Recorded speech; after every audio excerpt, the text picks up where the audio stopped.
Hey guys, welcome to my channel, or welcome back. Today we have a special guest, Roper.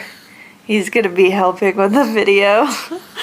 He is just under a month old, and when we first brought him home, had his days and nights confused. So he was staying up all friggin' night, and it was really hard. Now he wakes up once during the night around 3 a.m.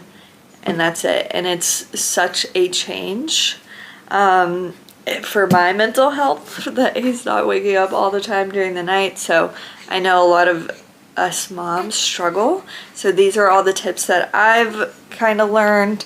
I also have a 1-year-old, and he started sleeping through the night at 2 months old, and I did the same things with him. And so I'd love to share them with y'all. So the first thing is feeding more at night. This one seems obvious, but it can kind of get hard. I actually use the Taking Care of Babies schedule for 1 month olds. I actually love all of her little sleep and feeding schedules. I think they worked really well for my 1-year-old, and they are working well with him. But so basically I feed him every 3 hours in the morning, and then during the afternoon and nighttime I go down to every 2 hours, so around 3. So I feed at 3, I feed at 5, and then I feed at 7, and that's when his bedtime is. So I put him down at 7 as well. This kind of leads me into my next tip, which is the dream feed. So after 7 o'clock, that's his last scheduled feed. And then instead of having like another scheduled feed, I just feed him right before I go to bed one last time. So it's usually sometime between 9 and 10. And usually during this time, he is sleeping, like he is out. So I like really have to wake him up. And the way I do that usually is I change his nappy, and then I'll rub his hands for a little bit, or his tummy. I'll kind of undress him a little so it's a little cold, rub his tummy. Whatever I can do to wake him up just enough to get him to eat a little. He doesn't always do like a full bottle. Sometimes it's just a few ounces, but it prolongs your sleep and his sleep. So I definitely recommend those dream feeds.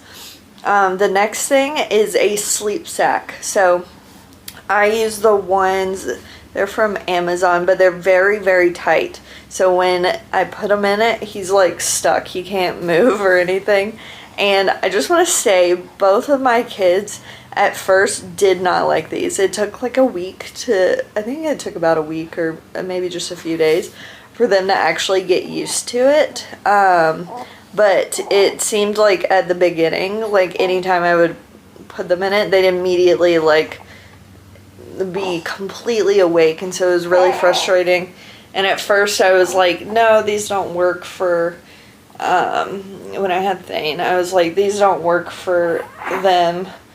But I just continued to use them, and now with him, it's like the second I put him in it, he falls right to sleep. They're literally like magic once you get them used to it. I will link the ones that I use down below, but there's so many places that have them, so you can find them anywhere. But just make sure to try to use the tighter ones until they're a little older. And then the next product that I really recommend is a hatch machine. You don't have to necessarily have a hatch. I'm sure there's like cheaper alternatives. But the main thing that I've really liked from it is the red light. I've noticed if I use like my phone light during the middle of the night, he will completely open his eyes like wide awake. He'll completely wake up. Whereas if I use the red light from the hatch, he doesn't usually wake up completely. And so I really recommend that. just so you can, you know, like when I come in at 9 o'clock, I usually use that. And anytime, you know, my husband would have to get out of bed, I would just turn that light on instead of having a full bright light on. Also, it has a little sound machine in it if you don't want to get the hatch. Literally, I love having a box fan, any kind of sound machine, so that, you know, if you are talking in bed or, you know, getting up, getting dressed, something like that, it won't wake them up.